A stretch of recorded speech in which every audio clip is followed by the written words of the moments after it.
Workshop on how to get them to land in your finger.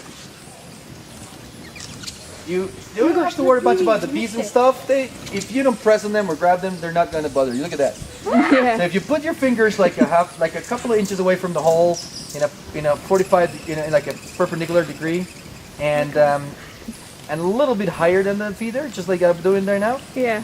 It's going to be the perfect perch for them to come and sit. Okay. He likes it a little lower and farther away. So as soon as he landed, I kind of went out of that normal position myself. Yeah, see, I usually go a little lower if the big guy wants to land. Normally the bigger guys are not that much into landing, but today we also have like a little chillier day, so they can take that extra free ride without spending energy as a little extra bonus.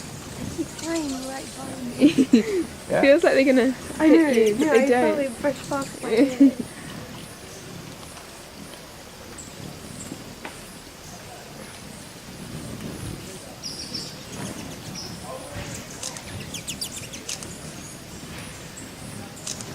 All right, now I'm into 3.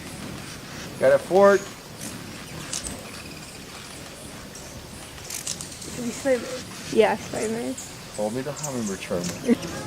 Yeah, your middle finger, no, let me do it again. The middle finger is the base. You put it below. Oh my gosh, oh my gosh. So you can create a space. There you go. that? You get that amount of, yeah, that's perfect. Oh, that's so cool. You get the vibes. They like you. Isn't it crazy to get the wildest, fastest bird in the world to land in your finger on your first date? Wonderful. Wait, are you getting pictures? Yes, I am. I'm taking a whole video. Get some pictures too. Dad's taking the pictures. Pretty giant. Go, sure, you take another feeder. It feels so nice. I got 4. I've got 4. How'd you do it? Tricky, move out, Tricky, move out. Okay, you go. Yeah, get into the other one on the very left. Like if you go to the other one,